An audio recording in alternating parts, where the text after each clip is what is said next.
Desperately Seeking Lisa is the third episode of the 36th season of The Simpsons. This is directed by Matthew Nastuk, and as always, there will be spoilers from now as I go through the episode and share thoughts. To be honest, I have a tremendous amount to say. I don't really care for this. I didn't dislike it necessarily.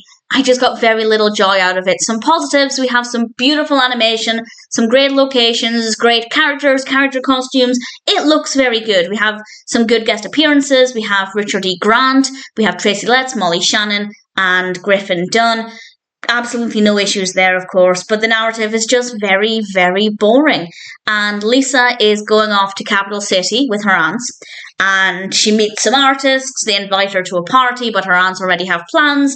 But then her aunts in the evening are unwell, so Lisa sneaks out and she helps take to a gallery. She bumps into Chalmers. She interrupts a play and gets a lot of praise, and it's just very, very boring. It's very busy. We go to a lot of locations, we meet a lot of characters, and that helps to make it, I guess, a little more watchable. But the story itself is very, very dull.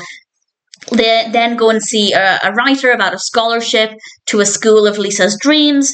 Seems like she's going to get the scholarship and everything will go really, really well. She then sees a photograph with Martin Prince in it, and it turns out that nobody there that evening had any connection to that school or any business saying she could get in or indeed get a scholarship. And it turns out she might have actually stolen some art when she was helping to move it. So things kind of fall apart for Lisa, and she asks Chalmers to help hide her, and then she drinks some juice. She gets free on a balloon, and then she ends up, the balloon deflates outside school, Springfield Elementary, and she goes to school and gets on with her mundane existence again, which I have to say, it was not a bad way to end things. I thought it worked quite well. Not the whole balloon ride. I thought that was bizarre, but honestly, it's a very creative episode with regards to the locations, the characters that we meet, but the narrative itself is just incredibly boring.